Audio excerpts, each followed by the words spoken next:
This video is brought to you by StarCharge, the largest EV charging manufacturer in the world. They are also a provider of residential and commercial battery storage with microgrid solutions. And it's hard on the brakes now. Where's your car going? Yeah, what is it doing? Yeah. Oh wait, it's doing it. I haven't. Oh wow! I did not expect that. The toughest part, it did. It wasn't too jerky. Your perception of jerky. I think the system's been trained on Max. Yeah, that's right. Oh, it's doing it. Oh, I'm giving it a -1 again. Two takeovers. Two takeovers. Now we're really driving like Max here. It's going to take the exit. Whoa, aggressively too. Oh, so close to that truck. Hello and welcome to another Out of Spec Reviews video, and welcome to another Hogback Driver Assistance Challenge. Today we're primarily focusing on the Polestar 2 driver assistance system. It's called Pilot Assist, but since I also have a Polestar 1 and this is Max's Polestar 2, I thought we would bring this by because this should have the same system as the Polestar 2, but at the very end of this video we're just going to quickly run the Polestar 1 through the Hogback. Probably not film a full thing, of course, but just to see if it's any better or worse than Polestar 2. The Hogback is our toughest and only driver assistance instrumented challenge on YouTube, as far as I'm aware, Max. And we run it on the toughest section of American highway, I-70. So do you want to give the viewers a brief overview about what we're about to experience? Yeah, so the Hogback trials, which we do with a lot of driver assistance systems now, are really testing several things. We start out by giving the vehicles points for the features they have, the automatic disengagements, and any of that. And then in the rest of the test, we actually take away points for disengagements, times we have to take over, or basically failure cases that happen on the highway. And I have to reiterate, this is one of the most difficult stretches of highway in North America for, well, anyone, normal people, as we've seen, to drive, but also computers and driver assistance systems. Yeah, so in this video, we're going to be rating the Polestar 2's driver assistance system as a Compass Yellow R1S drives by. Very cool. Very rare, actually. Those are they don't make the yellow anymore, right? No, and that was a quad motor with the yellow. I mean, they're all quad motors, I guess. That looked awesome, actually. Yeah. But we're going to rate the Polestar 2, and we'll be able to compare it to competitors like Tesla Model Y and Mustang Mach-E and other vehicles that sort of compete with this one. And I want to give a quick preface that this is the 21 launch year Polestar 2, and for all of you Polestar fans in the comments, the 24 Polestar 2 has the exact same system. So there's no differences, which is a bit of a shame because, as we'll see with the system, it's not terrible, but it's not the newest in its class. The Mach-E has Blue Cruise, Tesla has FSD, newer Polestars like the Polestar 3 have a LiDAR stack and an NVIDIA GPU, and all kinds of things going on. This is a little bit more basic. So that's what we're going to get into in this episode. So first, the testing procedures. We're going to start here at the base of the I-70 hill climb. We're going to run through a points list on the vehicle. We're then going to, of course, test the safety score of this, basically simulate what happens from an unresponsive driver. If there's a medical emergency or something happens, does the vehicle pull you to the side of the road? Does it yank the seatbelt? Does it do anything to try and get you to take over? We're going to try that. Then we're going to run our roughly 30-mile loop through some really tough American highway here on I-70, and then finally we'll end up with a score. Max, walk us through the sensors that are in this Polestar, a little bit about the vehicle. What is this system running on? Because my understanding is it's the same as the Volvo system as well. Yep, that you'll find specifically on the XC40, formerly known XC40 Recharge, now the EX40, and the, I think it's EC40. Volvo names. Their names. But anyhow, this has a radar up here, so front. No, it's got a camera here, doesn't it? Camera here. The radar's up here. Radar unit here. It has ultrasonics for parking as well. And then on funny note, wow, they hide the ultrasonics really nicely. Yes, on the new model year 24 Polestar 2s, they have this collapsed into a smart zone, so they kind of redesigned this grille. Same functional sensor stack though. We also have side sensors here on the mirrors. Are these used for driver assistance or just for the 360 cam? 360 camera, and I guess they go into the blind spot mirror system. I don't know if they're used for pilot assist. We have, of course, more ultrasonics on the rear. And the radars, I think, for the blind spot back here. Yep. So basically, you've got a very kind of like a traditional system. Again, this vehicle came out in 2020 when it launched, and it wasn't really cutting edge for then. Yeah, so this system actually, our impressions are it's going to do pretty poorly. It's fine when the road's straight, but even then it tries to take exits. I at least noticed in this one, Yep. it likes to take every exit if I'm in the right lane. So Yeah. we'll see how this does today. I'm really looking forward to it. So let's run in, let's start scoring it, and then we'll run it in the Hogback.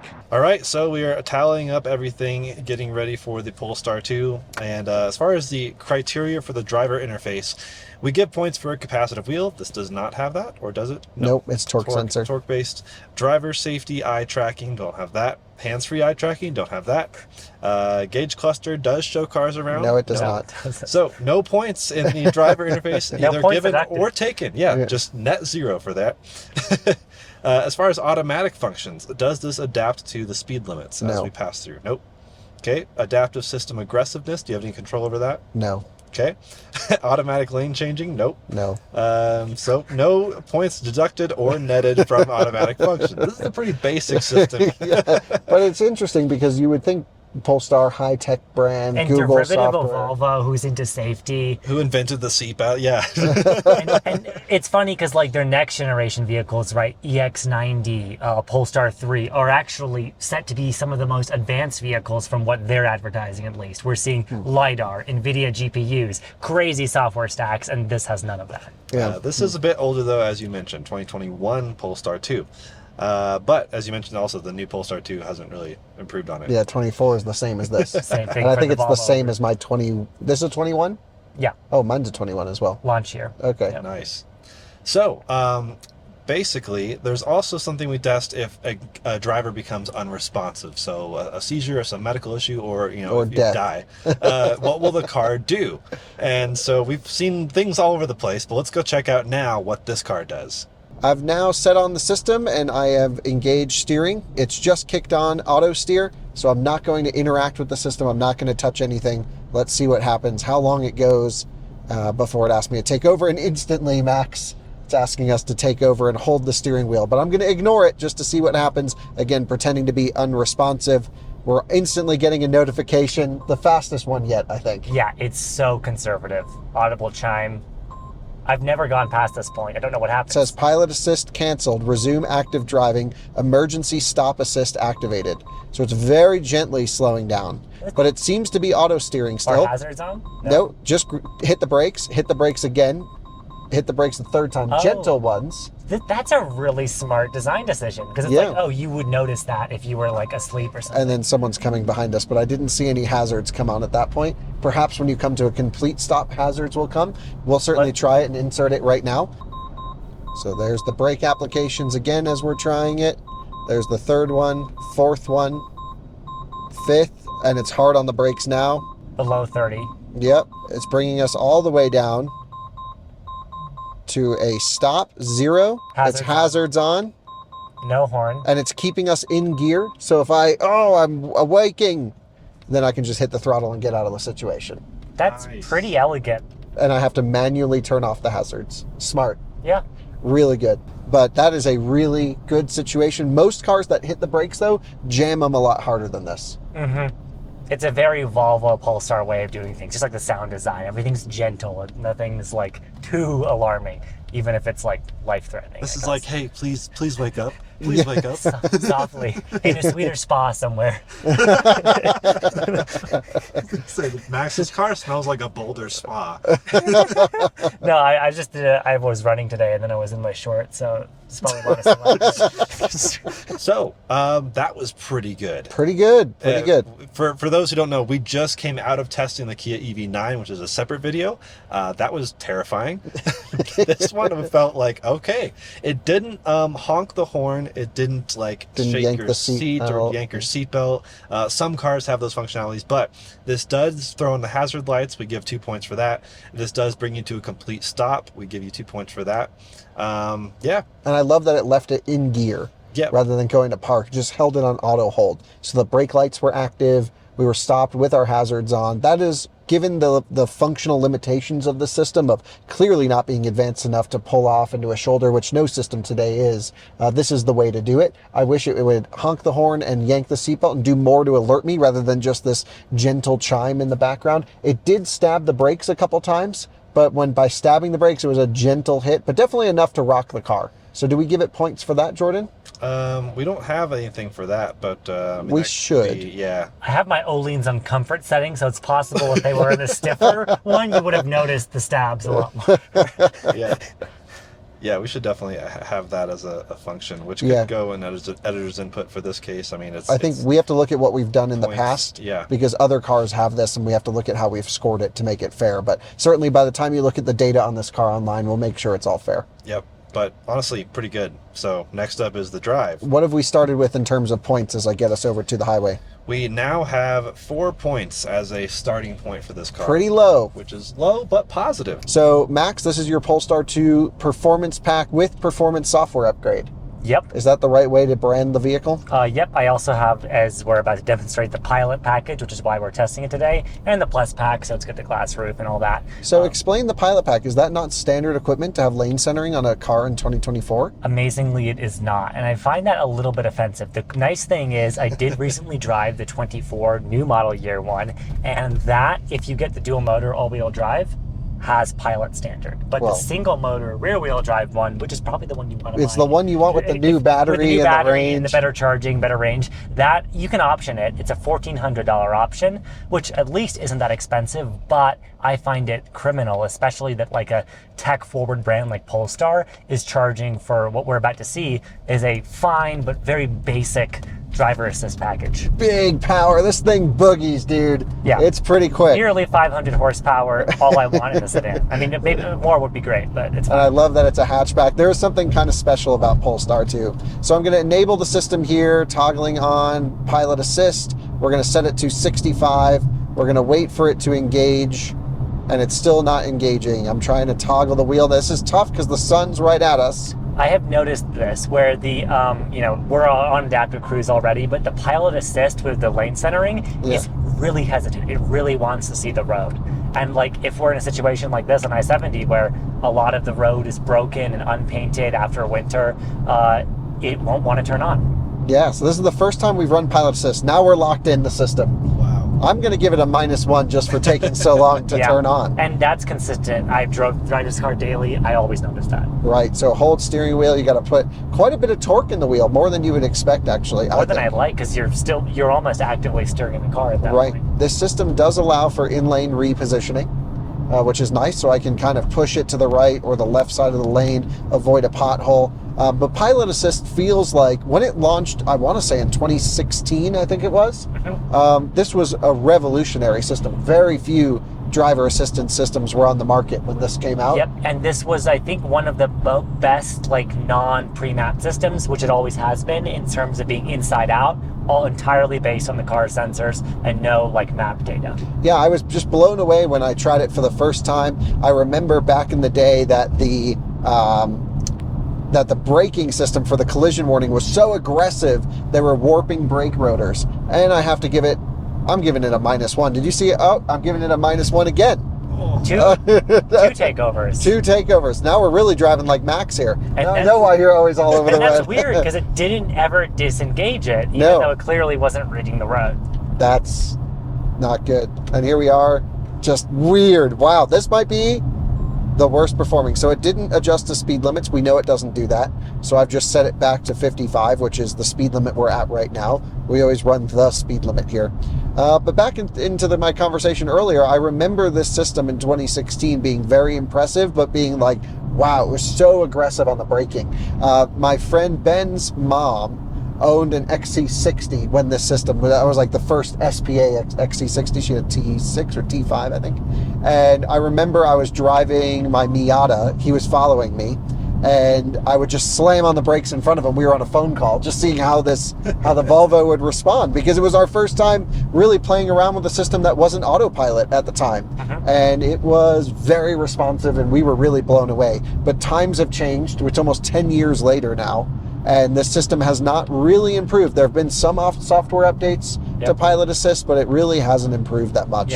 I like how it automatically re-engages after a lane change. Nice. Yep, it elegantly disengages when you put on the signal, re-engages, similar to early versions of Blue Cruise. Now, of course, Blue Cruise has automatic lane changes. Unless you're in a Lightning. Unless you're in the Lightning, which has the older version, in which case it does similar behavior to this. Max, where is your car going? Yeah, what is it doing? I'm just giving it a -1 again for appearing Jordan's drunk. like furiously typing away. Can't keep up. Nice Wow. S5. S5 convertible. cab is a good Colorado car. Yeah. All-wheel drive convertible, very rare. Not a Colorado spec car, but really nice. This is, yeah, you'd have to get it in green to make it a Colorado spec. Yeah. Max, I don't know what's going on here. So the speed limits it's thinking is 65. Isn't it 55 here? Because we're in a work zone. It may not have read the sign. It interestingly threw up another warning, or not a warning, another info thing. It says 65 and do not pass. Right. So I wonder if it read some kind of like work zone or caution thing. No, we're just hitting every pothole known to man at the moment. Man, these are some Oleans. Yeah, you got the performance pack for sure. The nice thing is when you are driving in the left lane, camping, as many people do in Colorado, you have fewer potholes. That's right. That's why people do that. That's why people drive on the left. Regardless of how fast they're going. Andreas could never understand. Right. I'm just setting us back up to 65 miles an hour now, and we are cruising. Hold steering wheel. You have to. It's so annoying how much input it requires. Yeah, and it's just all over the place because there's something in the road and there's people on the side of the road. I'm just going to merge over one here. This must have just happened because they weren't here earlier. There's always something going on in I-70. Yeah, damn. I-70. They even have an Instagram account for it if you're curious. Yeah. We always try and drive in the rightmost lane, especially when there's off-ramps that go to the right. Arcade Golf R coming up on the left. Oh. With no license. Oh, license plate in the window. Must have just bought it. Hey, Max, it didn't take the exit, but it tried to. You see us go all the way to the right? Yeah. But it didn't hit the line, so no -1 there. And it is not following the speed limit or the speed that I've told it to go perfectly. It kind of varies. On the downhill, it goes over by 1 or 2. And then on the uphill, it dips down and applies power. I wonder, is that down to motor tuning, trying to make it smoother? I wonder why they're doing that. Yeah, because when you set like a speed in most electric cars, because electric motors can respond so quickly, you're just held at that speed. So it almost feels like a deliberate decision. Yeah, and now we're going under 65. So it's like 65 is a suggestion, sort of plus or minus 3 on either side. It could be efficiency minded, right? Because it would be more efficient to go a bit faster, lean that way downhill, vice versa, uphill. That said, this car isn't known for efficiency. This is one of the toughest corners of the trip, and we're already driving off the road. Oh. So -1 there. We're re-locked in. And it's going to take the exit. Yep. Oh, wait, it's doing it. I haven't. Oh, wow. I did not expect that. The toughest part it did. But then, I got to correct it this way, too. I'm giving it -2 because I had to force it 2 ways as it was just coming back with sharp angle on the return. Yep. Max, this system is not good. No. I mean, it's fine if you're like going through Kansas and it's straight roads and there's not much input required. Here, it's not up to the task. 2024. This is a 2021 car. But this is the same suite you're yeah, getting. so it's a 2024 Polestar 2 experience. That almost seems like a non-starter for me. Yeah. What's it going to do here? It's going to quickly jolt to the right and then back left. It wasn't too jerky. You also have some, I don't know. What? I don't know. I was going to say, your perception of jerky. I think the system's been trained on Max. Yeah, that's right. There's actually AI in this. Yeah. It's really kind of scary. Like as we come into this right downhill corner. Oh, right in front of the Tacoma. Really sorry to this guy, but that's a -1. It's a -1 again as we're hugging this line. So look at this, just hugging the line. It just has like a limit of steering input that it can do. Yeah, Yeah. it just seems like it gets locked and then goes over. Very awkward. I think this guy's calling the cops on us to say we're drunk. I just watched him like point and pick up his phone. We've done some drunk driving editors inputs before. You know, This is like drunk, high, 90 years old, and blind. so most Volvo drivers. And I have to keep steering it. I mean, I'm not going to negative points. I just don't like how this guy isn't passing us. So I'm going to dip down to 55 here and let him hopefully go for a pass. I'm just going to say sorry very much to him. He's like, what are they doing with all those cameras? Judgment, like what? And then secondly, what kind of car is that? That's the other thing. People never know what this is. Oh, really? Even still? Yeah, especially because on the 2 they do the color matched kind of badges. So unless people like know what it is already, a lot of people don't. They just think it's a Volvo, which I guess it is. And you've missed the speed limit sign here. It's 55. Yeah, it didn't read it. So we didn't really talk about vehicle setup at the beginning of this test because there really is no setup. Yep. But can you walk us through the options that we have in here, Max? Yep. So we have a very basic driver support options, which lets us toggle either adaptive cruise or basic cruise control. Again, if we had a base model 24 Polestar 2 with no pilot package, we wouldn't have adaptive cruise. That's absurd. We've got lane keeping aid, and that will let you very nicely actually have just vibration when you're leaving the lane or steering to correct for that. And so that's a nice passive system. I actually leave that on personally. See, I like steering rather than vibration. Okay. I just want it to nudge me, but I don't like it when the wheel vibrates. Yeah, the nice thing is, I guess these are like independent, so that you can do either or both, which is nice. It made the corner, but just barely. Oof. What's it going to do here? It's like... Yeah, it's zigzagging. It's like reading every single individual pixel. Yeah. It's like we're driving in Minecraft. Yes. Driver alert, this is a class, they've had this for a while. Basically, if you're acting like a drunk driver, it'll say maybe time for a coffee break or, motel. You get roadside information, which is not doing a great job of reading, with a speed limit warning option, which you can offset. This isn't offsetting adaptive cruise control. This is just a warning. Right, and we should probably put that back to visual because when it beeps, it's annoying. Yep, this car makes lots of beeps.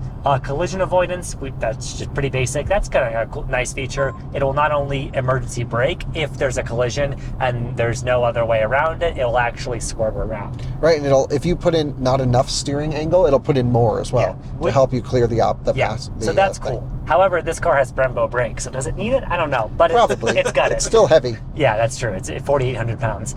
We've got blind spot indicator system, and then we've got the ready to drive notification, which should we give a +1 Absolutely. for that? That's we gave one for the Kia EV9. Yeah, so great feature. That's a great feature. It's not as good as Tesla's, where Tesla's actually reads, like if you're in a traffic light and you are the first one there, it will read the green light. This can only tell if a car's moving in front of it. What do you think it's going to do here? It's going to take the exit. Whoa, aggressively too. And I'm going to go, that is definitely a -1. And it's not much warning. It's just like, it's weird because the steering sometimes... Should I wash the windshield? I mean, I feel like our sensors are clean. We always check. Maybe. So I'm going to just double clean the windshield there. The system has, at sometimes, very little tolerance for providing lots of steering input, and then sometimes it gives all the steering input it wants to take an exit. So back to the ready to drive notification. This is when the leading vehicle, so if you're following someone, starts to pull away. It shows a message. What does it say? It basically says, ready to drive. It just alerts you, and you have to press like OK here to dismiss it. Okay. And that's basically like, for those of you who've never used that, I find that to be the feature of like you're scrolling TikTok at a stoplight. You don't want to get beeped at the guy behind you. This will avoid that if you're not the first car at the light. I'm just in-lane repositioning away from all these potholes. Yeah. So I'm just pushing us to the right constantly. Maybe we'll even make a lane change to the left. I like as soon as you hit the turn signal, the steering shuts off. I have the turn signal off and it already locks in. It's really quick about that. Yeah, when you're halfway through the lane change, it already locks in. Very cool. Nice Audi coming up here. Don't see many of that generation A6 anymore. Yeah. Honestly, you don't see many A6s in general. No. So, this is impressively bad. I had no idea it would be this bad. I suspected.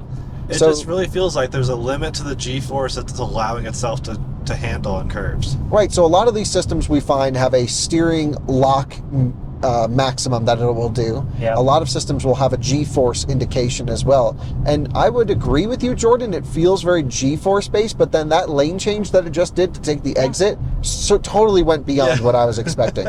Now the speed limit here does drop to 45, but I think in the EV9, didn't we keep it at 55? Yes, we dropped a little 45 bit. 45 was pretty dangerously low for traffic. Yeah, let's just go. Normally we're down here at 55. That's just for a construction thing. So I'm going to keep it at 55 just to keep it fair. Normally we do try to run the speed limit, but we would get run off the road if we went 45 here. Yep. And it's doing those corners fine. Yeah, I do notice if one of the lines, like obviously an outside edge, is solid, it seems to do a better job. I think it has trouble when you're like in a middle lane and it's both, whatever you call it, the broken interspersed lines, stripes, yeah. broken lines. Yep, makes sense. And with this test, it always gets progressively difficult as we go. So we are going to basically be getting through the toughest section of this test right up here, and then we're going to make a U-turn and head back and run through it on the return. But it's a nice car to drive. That's the one thing with this car. That's the funny, it's clearly a driver's car. And it's funny because you notice, like, I mean, you can make all the kinds of inputs you want towards braking and steering when you're manually driving, and then when you're in pilot, it's like you're all of a sudden in a Fisher-Price. Right. Doesn't want to do anything. That's right. Range Assistant, they've added this. We should mention all the cars we test are the latest software available. This is on 2.13, whatever the newest one is as of us filming this. The Range Assistant they've added is really nice. Gives you a real-time consumption, which I find is kind of nice. Well, we had the state patrol go by and we haven't been pulled over yet. Oh, he's taking the far inside lane. What's it going to do here? I don't want to let it do anything crazy in front of the state patrol. It's doing it, Max. Wow. It's doing it. Both EV9 and this held up pretty well with that. No, the EV9 failed there. Oh, it did? Yeah. Oh, wow. So that was surprisingly good. Huh. Do you think having the truck in front of us helped us? Maybe, yeah, because it could like follow it. Perhaps. I don't know. Let's see. As we come through here, again, we're going slightly under the speed limit, but it's doing this. I feel like this is a bit smoother than the EV9 was taking this section. That could be down to agree suspension. At all.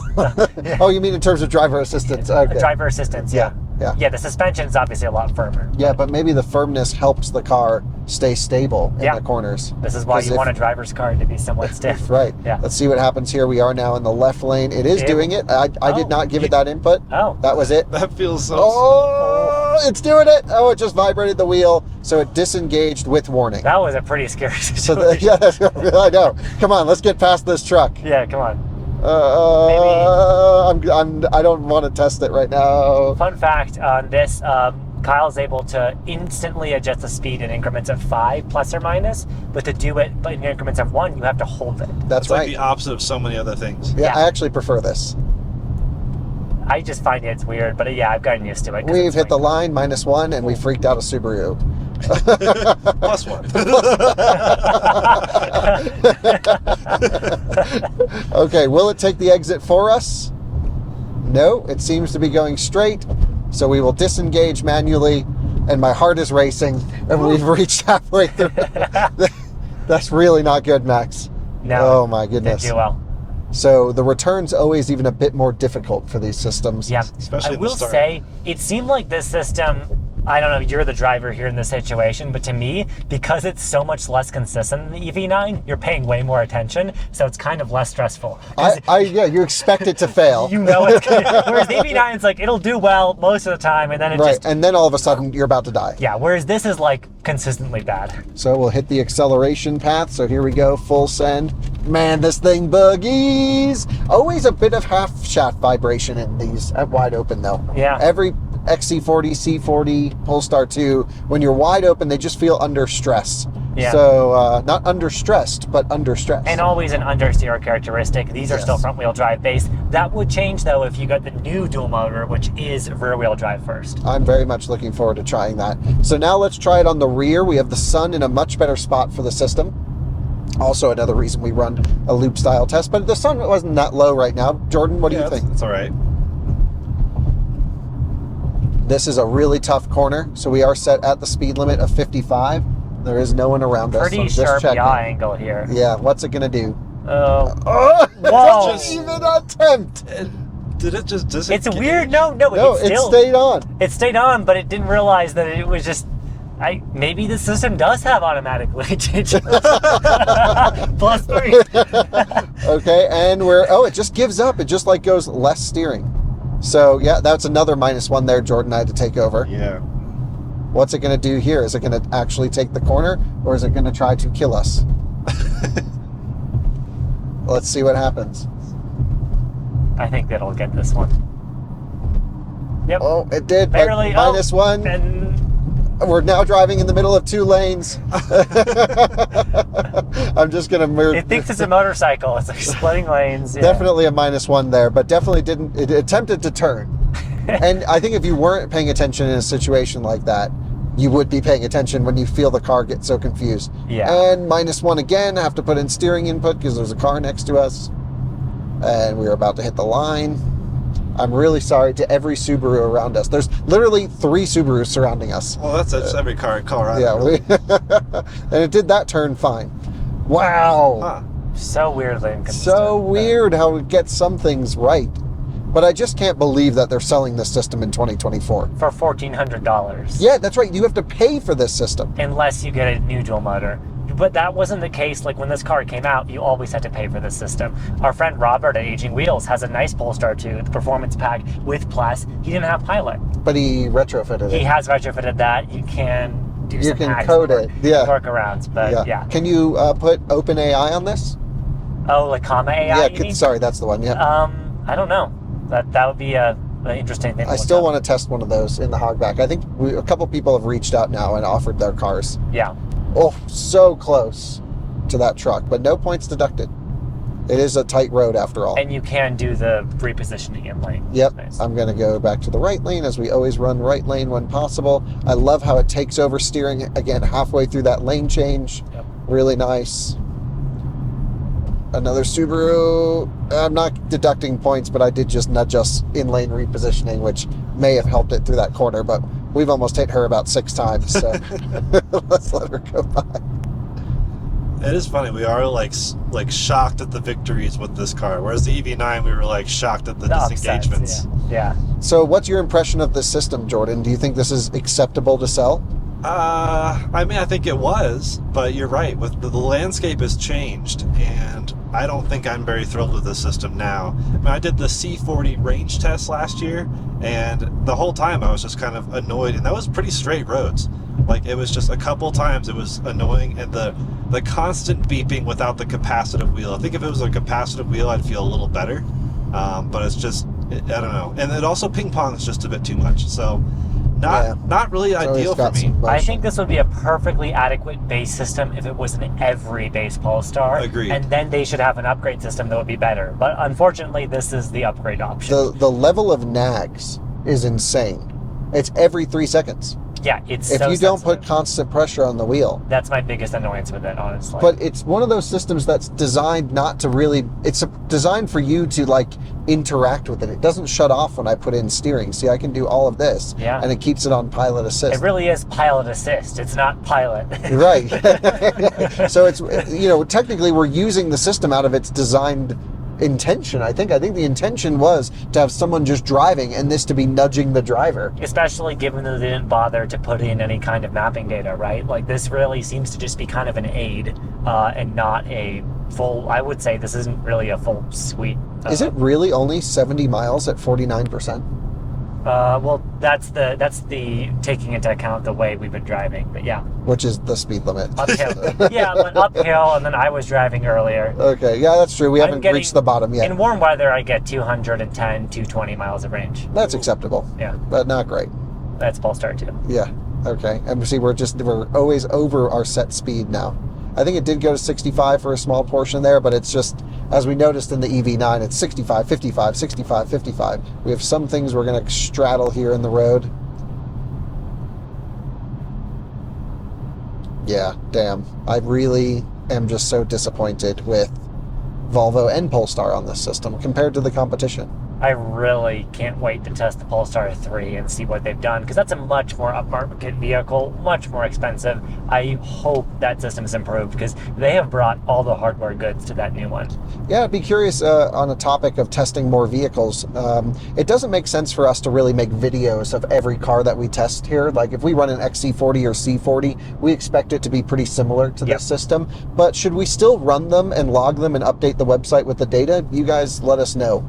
Because I don't think it's worth it for us to clog up the channel with a bunch of hogbacks on cars people aren't interested in. But when we have access to a vehicle, maybe we just log it regardless. Perhaps, yeah. Like Yeah, definitely good for the different iterations of systems. But yeah, you're right. The vehicles that basically share the same platform, same system, we wouldn't expect much of a disparity. Yeah. But yeah, to Max's point, I mean, I was at Polestar Day last year, and that was their huge thing they were showing off, was like all the cars with all the sensor systems, and they're like, these are going to be the best things driving on the road, and you don't have to do anything. And that, yeah, I don't know if that's really where they're at. It seems to be their goal, but... And to be honest, I like Polestar, I drive their car, but like I believe them because they're like based off the hardware stack they're using, based off the brand heritage, the lineage with Volvo. I do think they take safety and driving assist very seriously. Well, I don't. Well, they wouldn't have put this in this car if they took it seriously. Well, they would have iterated. I think this system was just, to be honest, it's clearly half-baked, but I think basically they put all their eggs in that basket of the new system. But we'll see. Maybe I'm wrong. But I think that new system is going to be a major improvement. Is the future lots of sensors as we lose the camera for some reason? Okay. Is the future... Is the future of driver assistance cameras, radar, LiDAR, ultrasonic, or is it vision only? I don't know. I mean, obviously Tesla thinks differently than a lot of other automakers there, and feel free to let us know your thoughts in the comments. I think we've seen amazing results with FSD. We've seen Tesla Vision get a lot better. I would still say there's so many edge cases where having other redundant sensors would be nice. And to me, I don't understand what the benefit is beyond cost cutting from a consumer perspective. Right, from a consumer perspective, I agree. I think what I feel most comfortable with in a car today, balancing, yeah, it says speed limit 55. I guess we have to go 55. What makes sense to me as a compromise right now is a high definition radar, which is quite expensive, but a lot less expensive than LiDAR, and can really pinpoint a lot of things in poor weather conditions, and also gives you, -1 because it just went right, and definitely crossed the invisible line. So I think that is certainly a good baseline with camera. And I feel like those two things together, I feel pretty good with the system. Ultrasonics too, just for parking, like not for what we're doing today. But I don't know. I feel like Tesla Vision parking recently has convinced me we don't need ultrasonics for parking. It took them so long to get there. But they got there. But are you really confident that other vehicle makers are going to get there with Vision? They could just license Teslas. Maybe. But I still think ultrasonic for where most vehicle makers are. Yeah, I mean, I agree. If you're not Tesla, then and you don't have the data set and the time to engineer all that, you can just put in some cheap ultrasonics and accomplish some distance measuring. Yep. But I have to say that vision only stuff that I have on my Model S now is far superior to anything I've experienced. Yeah. From close proximity parking, went from the worst system to the best. We are also, aside from cost, we're seeing like with the LiDAR systems like on Polestar 3 and Volvo EX90, those are pretty like big chunky things, oftentimes requiring design changes to the car to accommodate. And so like, do people want their car to have a hood and like weird eyes? No. Probably not. And also I noticed when I just put the turn signal on there to pass that truck, it accelerated before we cleared the path of the truck, which was really great. And now we come up to 65 miles an hour for the speed limit, so we are going to... More on LiDAR, I have to say, as a tech person, it's honestly still such a new technology that I feel like we've mainly seen Chinese companies adopt. We haven't actually seen much of it in the US market, so I'm going to follow that world closely because I think that's super interesting. Yeah, I agree. Definitely worth keeping our eyes on it, and to be honest, I haven't driven many vehicles with LiDAR. I know the early Audi e-trons had LiDAR. Yeah, if everything I understand from the technology shows there's a lot of potential, but as we've mentioned, it's very expensive and not easy to integrate into a vehicle. See how it handles this turn here? This is a pretty sharp one, high speed. And it's braking and making a lane change in front of a Camry, and I'm just going to give that a... I don't know. Are those -1s or are those like all -3s? It feels like it's shutting off even though it's indicating that it's on. Yeah. That's bad. Like -1, but yeah. yeah, they're gaming our system by not shutting it off. Gosh, it just seems like, you're right, Max, we needed a lane change there anyway to pass a car. So that was auto lane change. Yeah, this car does have auto lane changes. It's just maybe not intentional. Yeah. Yeah. Nice CX-50 in front of us, been properly used. I learned from our tour of the auto show that those are a Mazda 3 underneath. Yeah, from or you. CX-30, yeah. Yeah, a CX-30, so, which is the same as Mazda 3. Yeah. Yeah, so it has the torsion beam rear suspension. Making a lane change over here now. Well, we're going to run the Polestar 1 just to see what the heck it does, but I can't imagine it's going to do any better than this. So we now drop to 55. It's funny because that vehicle is actually running a completely different OS. This has Android Automotive, that has Sensus, but when it comes to the real-time component and the driving assist, I believe that's essentially the same software. Right. So that's one of those vehicles that we'll give the full data and scoring for on the website, but we'll just give some highlight clips here in the Polestar 2 one because I don't really think there's like a couple hundred of those. But first, let's tally this up and see. Oh my gosh. Yeah, it's going to be... So what's it going to do here? We have 2 lanes going to the right, and the travel lane continues straight. EV9 handled this pretty well. Oh, and this did not.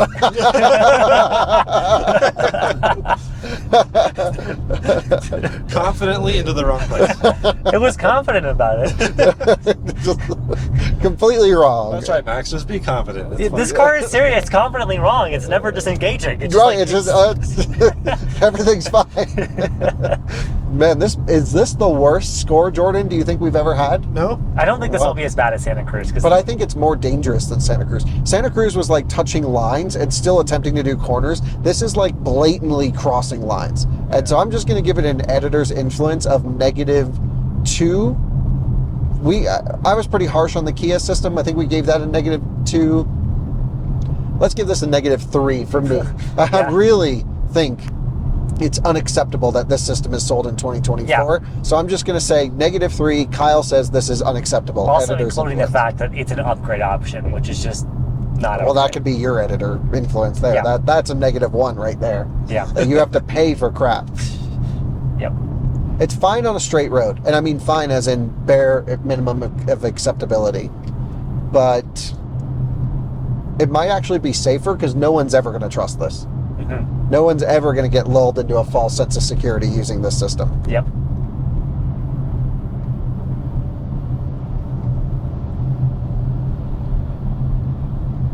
What's it going to do here?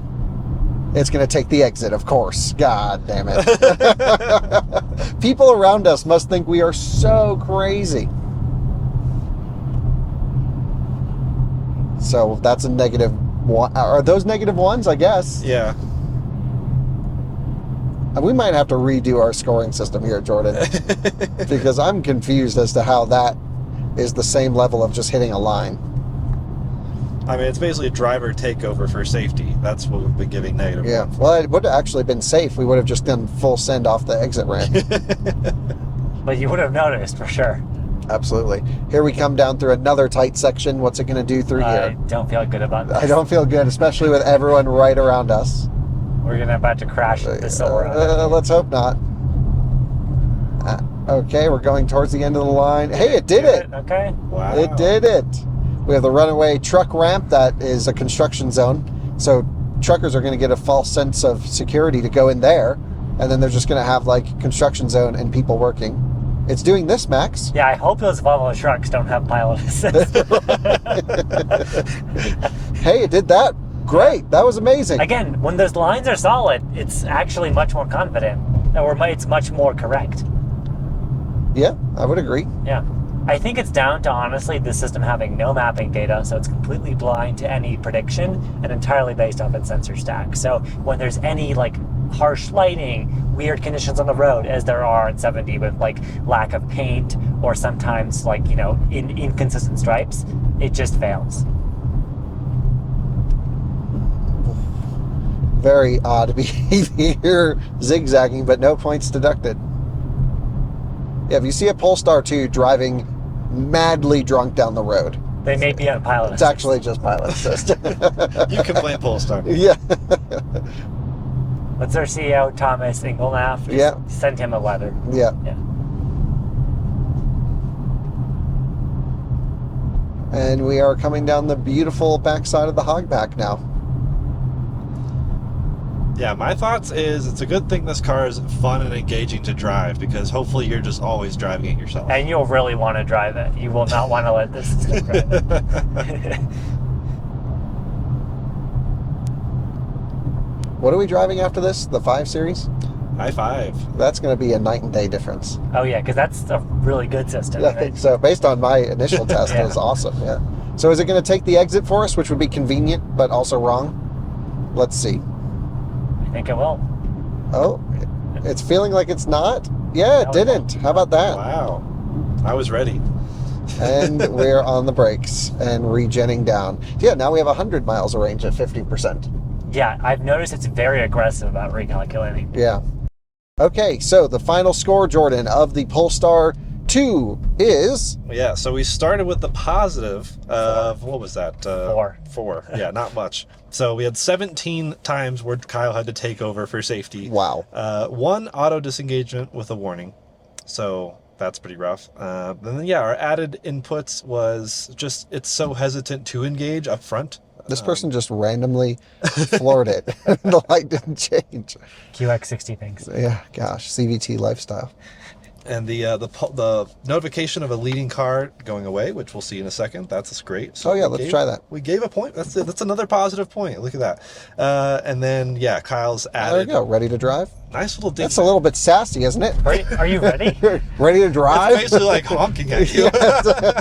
It's not. It's time to go. You ready?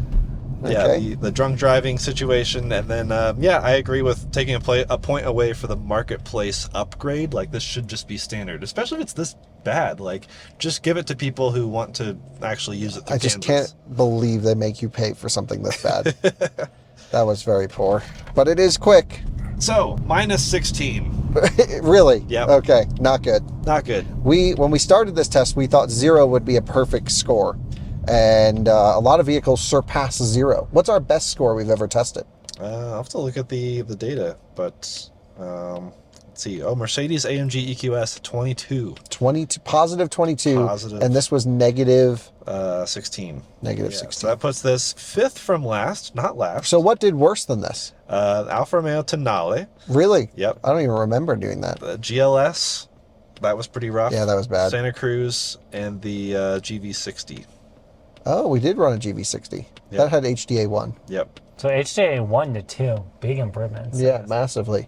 Okay, so there's the Hogback. We're getting crazy results all over the place, but subjectively, away from the numbers, this system is fine for straight roads. You can definitely touch it and look around and whatever, but I would never rely on it with any sense of, I don't know, confidence whatsoever. And nice that we have But the you can performance pass a back. Ford Fusion yourself any day of the week. Yeah, it's just a good thing that this is fun to drive because It is. you're going to be driving it. This is one of those cars you can drive like a complete ham-fisted idiot, and it's stable and it's That's fast. why I love it.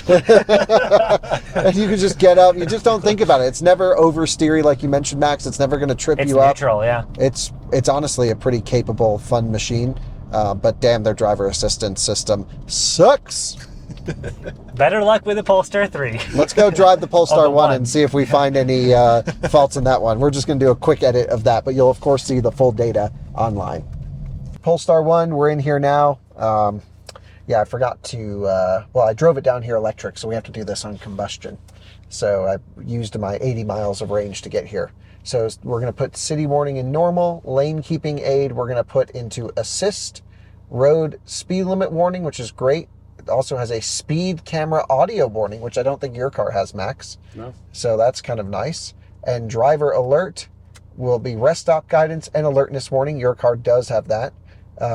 What else do we have? I think that's kind of it for safety. Yeah, no other driver assistance settings in here at all.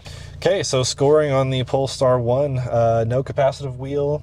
Nope. No driver safety eye tracking, no hands-free stuff. Gauge cluster does not show cars around. Nope. Does not adapt to speed limits. Nope. Adaptive system aggressiveness settings. Nope. Automatic lane changing. No. So very simple, just like Polestar 2. But then the safety was totally different than Polestar 2. Yeah, so now we'll jump to what if the driver's unresponsive, medical emergency or something, what happens with the system? So here we are, I've set the system. Let's see what happens when we don't pay attention. I feel like I'm getting less warnings than even Max's Polestar at the moment. There's our first apply steering. It's definitely doing the thing where it's going over the speed limit. There's our first ding. And it says canceled, apply steering. But it's not slowing down. Whoa! And now it's just using lane departure. So it's only steering because we've hit the white line. Everything just turned off. It's actually accelerating, it feels like. Yeah, it's shut off the entire system. That's totally different and unexpected. And this Look at is like, right? if anything, more Volvo derived. So that's bad.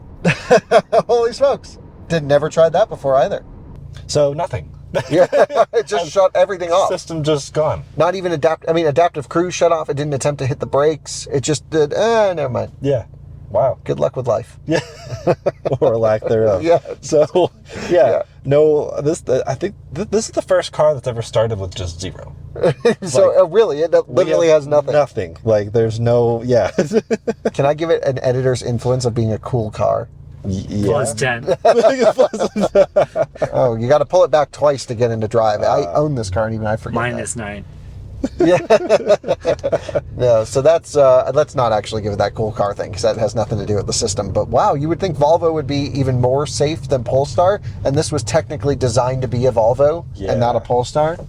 So I wonder what the Volvo systems do, if they hit the brakes like Polestar 2 or not. All right, well, time to get up to speed and get on the highway and run this thing. I have the car set in the all-wheel drive mode. There's lots of different drive modes, but I use this one primarily because it keeps the combustion engine locked on rather than a traditional hybrid.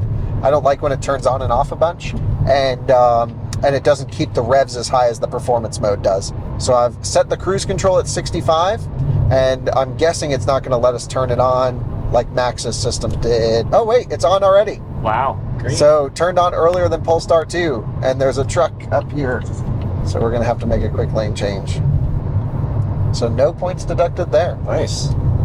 Oh, it's so close on the left. I'm putting a little bit of steering in. I would say -1 shouldn't hug the outside lane. Yep. That's more of an editor's influence than anything. Yeah, definitely lacking in lane confidence. Yeah. That's basically the drunk driving editor's input thing we've done for a couple. Yeah, it definitely is going to get a drunk driving score.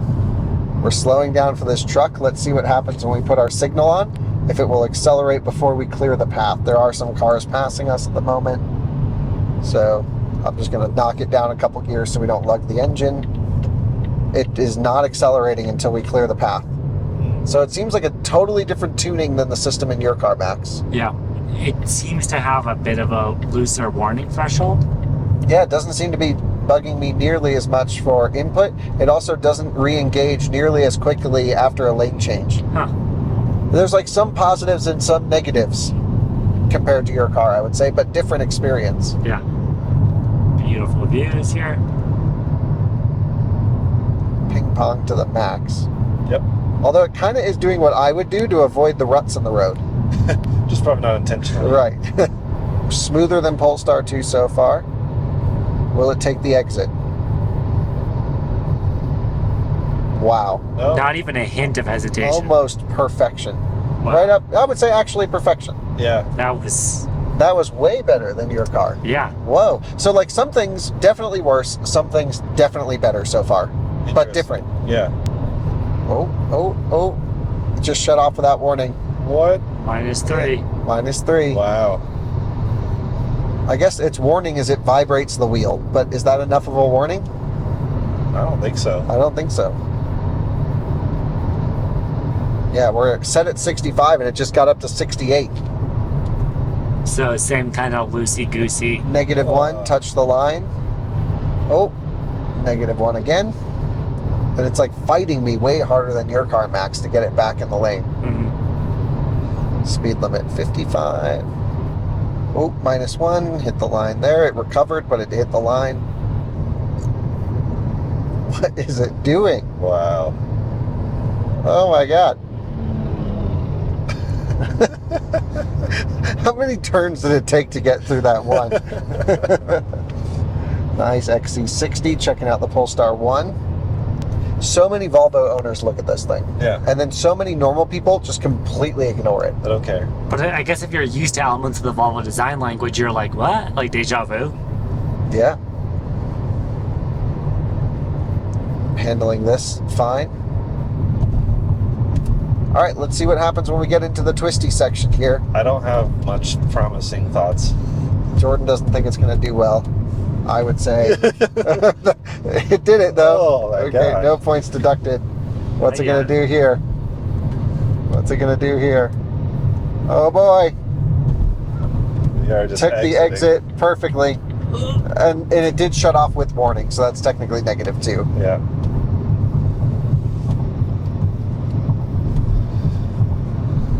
I'm gonna get in the left lane just for pothole avoidance, because it gets pretty gnarly over here. Whoa! Shut off without warning. Oh, jeez. And it's not It does not like re-engaging. it when you change lanes. Yeah, it's pretty rough with the lane change, but it was definitely back on before it shut off. And I'm going to say vibrating a steering wheel is not enough warning. Yeah.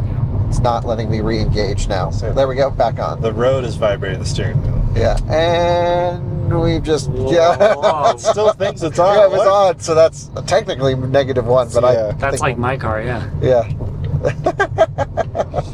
Taking the opposite of the racing line here. There we go. We're locked back on for this corner. And we're on the road. Pothole City. We're the only Polestar 1 in Colorado, and people are definitely going to call us in. We're like, Kyle was so drunk driving. So if anyone sees us driving crazy and this video comes out, hopefully it answers everything. But it's doing this corner great. Yeah, I don't understand. This one, perfect. Keeps you on your toes. Will it take the exit for us? Oh, It thought about it. thought about it. And we'll exit here.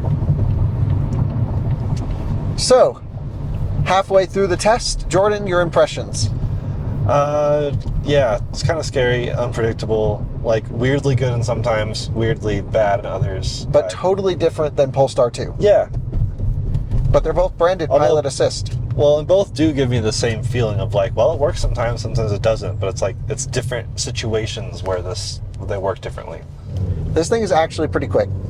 So I will demonstrate some of the acceleration as we merge onto the highway. Y'all ready? Yep. I have no headrest.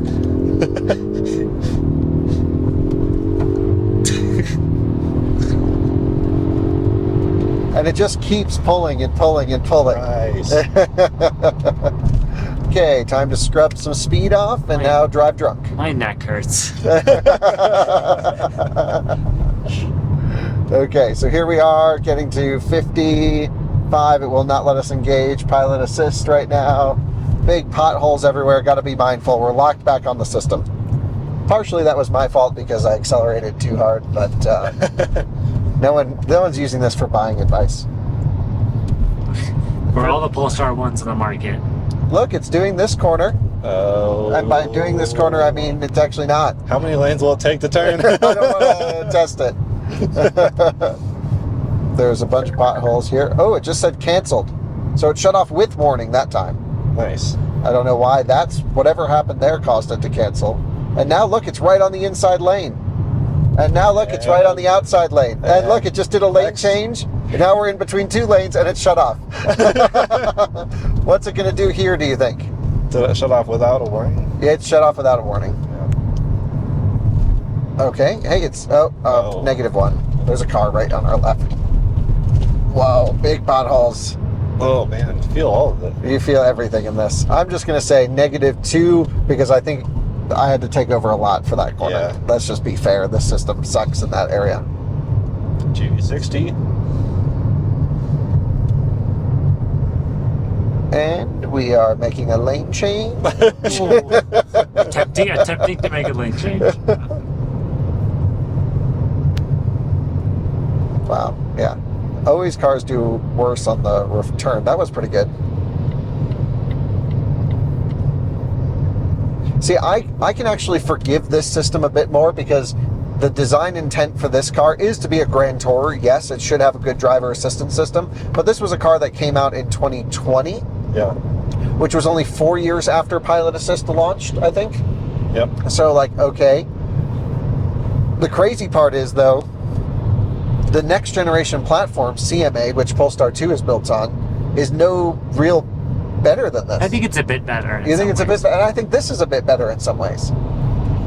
Yeah. As a whole, I feel a bit more confidence with Polestar 2, But This is it's a lateral move. It wasn't really Yeah, I a agree. huge upgrade. Just differences, more or less. different things are wrong. Wow, a Subaru actually towing something, and we're going to give them some room. Yeah. Oh, they're lane changing. How did Alyssa and Michaela cope with this for the Cannonball? I don't know. Yeah, Alyssa said it was fine. On a straight road, it's fine. Yeah. Yeah, it looked nicely hugging the inside lane right here. Yeah. Do we like that it goes this far over the speed limit? I don't mind it. Okay. I would say if it goes above 5 over, then we should deduct points. Yeah. But these don't do that. These feel a bit natural. Like if you're just driving yourself, you're like, oh, I'm at the speed limit. And then Yeah. downhill, you'd be like, No one's oh. getting pulled over for plus or minus 3. Yeah. It was pilot assist, not me. Right, exactly. Sorry, officer. How many distance adjustments do you have, Max?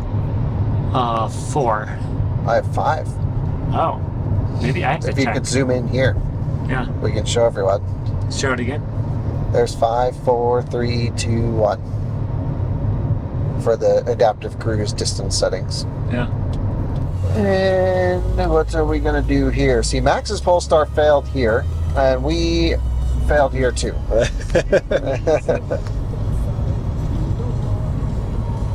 So, -1.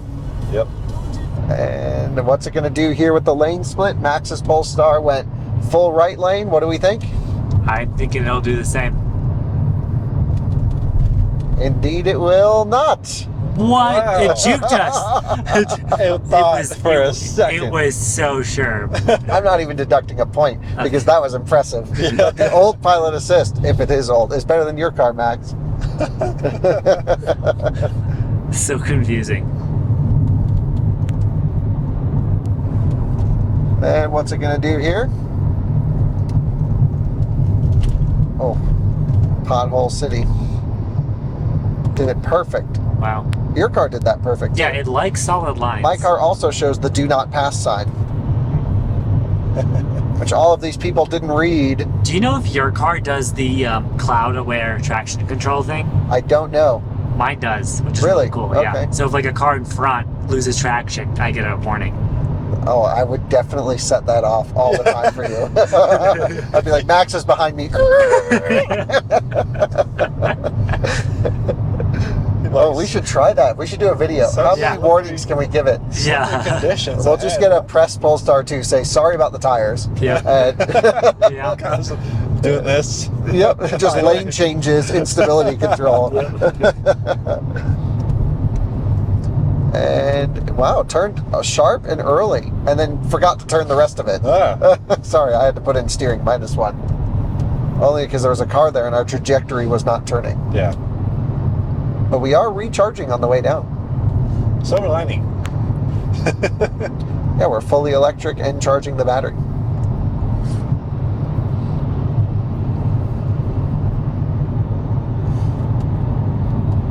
Yeah, I wonder how much battery this would gain going down Mount Evans.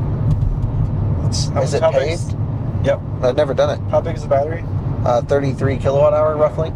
But you're a pretty slow speed. Yeah. Wonder if the motors can handle it. My car has never overheated once. No, or Polestar anything. 2s do not. Yeah. I mean, I'm sure there is a limit, but I've never hit it. Gosha and I drove for 3 days DC fast charging, going on mountains and stuff. It never did. Turning in early now. And then forgetting to turn the rest of the way until halfway through. There's a truck right next to us. He's about to tailgate us. Yeah, and we have to take the exit. And we are done with our test. Wow. And we're using B mode to regen ourselves down. We should try this vehicle pulling away thing. Yeah, next. see if that works. Yeah. First, see if you can even enable it. It should be enabled. Okay. So coming to a stop. If it does the sassy, We're ready to behind drive a thing. Slod. The SL all-wheel drive. It's not exactly shoddy. Okay, let's see what it does. Nothing. Yeah. Doesn't work. I've never had it do it to me.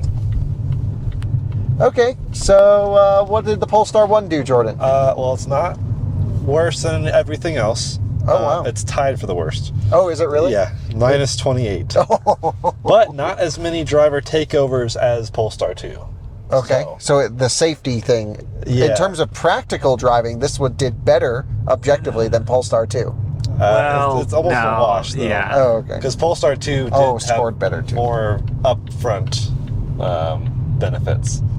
So this may have done the worst as far as the actual driving portion, because it had no points in the front. Right, so, yeah, so this is tied for the worst car we've ever tested. Yeah.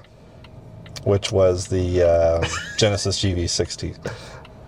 Okay, and the Hyundai Santa Cruz was right up there with GV60. Yeah. All rough. Yeah. But At least we logged it. yeah, it's a Zeta point. Yeah, for your long distance sport touring GT thing. Cool car. Just drive it yourself. It has the worst steering feel of any vehicle I've ever driven, by the way. Great steering in terms of grip and the way that it gets through a corner, but there's just no communication Worse going on than Polestar 2 or same? It feels about the same, just numb and awkward. Yeah. And so it's just like, I want to use the driver assistance system in this car. But yeah, at least it's okay on straight roads. Yep.